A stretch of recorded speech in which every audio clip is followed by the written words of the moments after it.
publicly celebrated Platonic love of the younger Medici brother, the handsome Giuliano, Florence's favorite rider in the joust. Her image had been the first thing seen that morning as Giuliano and 21 other combatants paraded through Florence's streets to Santa Croce. Leading the procession, Giuliano was accompanied by 9 trumpeters and 2 men-at-arms carrying pennants of fringed blue silk decorated with the Medici coat of arms. All their tunic skirts were of matching blue silk brocade, their silver-threaded sleeves embroidered with olive branches and flames. As dazzling as his entourage's costuming was, though, spectators couldn't help but stare at the enormous banner Giuliano carried.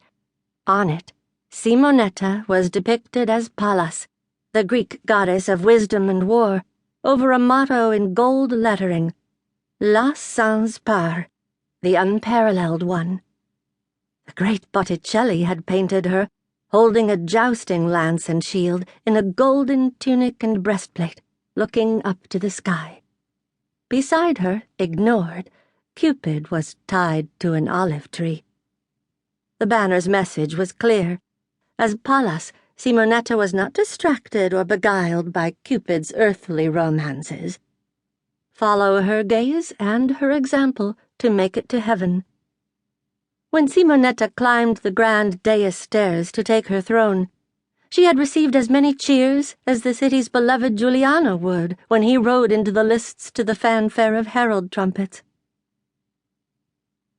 How marvelous to be considered so beautiful, so good and true, that an artist such as Sandro Botticelli would want to paint you, I thought.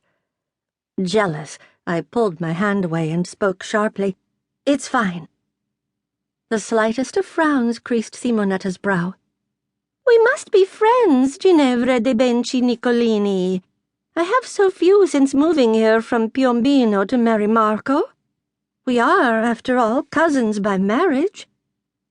And, she paused, I think we will have much to talk about. She giggled again, this time pulling my gaze with hers toward a handsome, debonair stranger sitting next to the great Lorenzo. The man bowed his head in salutation to us as we did. He has been appreciating you for the last hour. I felt my face flush. Who is he? Bernardo Bembo, the new Venetian ambassador. I was about to turn to look at the diplomat more carefully, something Le Murate's sisters would have chided me harshly for, when a man's voice from behind stopped me. Observe, here comes the 600. Men around him laughed. Again I flushed, mortified. The man was talking about my oldest brother, Giovanni, and not in a flattering way. Walking onto the field, Giovanni approached the thrashing horse. He circled it slowly, while the other men who'd tried fruitlessly to calm it stepped back. As usual, my brother was dressed to the hilt, wearing a lavish emerald green and gold taffeta tunic, his soled hose scarlet, his fur-lined beret threaded with silver and gold. Do you think he has enough florins on his back? The man behind me kept up his sarcasm. My brother's love of expensive clothes and fine horses had become the city's gauge for all things ostentatious.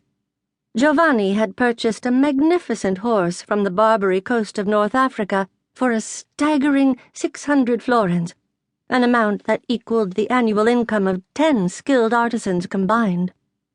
He raced it in the annual Palio for St. John's feast. He also loved to parade about town on the horse. I could hardly blame him. The horse was an incredibly fluid mover and a joy to ride. But here comes the 600 had become a Florentine slang term for a braggart. A republic city-state of merchants, guildsmen, artisans, and bankers, Florence did not approve of showy, everyday displays of wealth, despite its citizens' love of pageantry and spectacles like this joust. I fumed. Simonetta put her hand atop mine and patted it to keep me from turning around to glare at my brother's attackers. I wondered if he would cease if he knew who I was.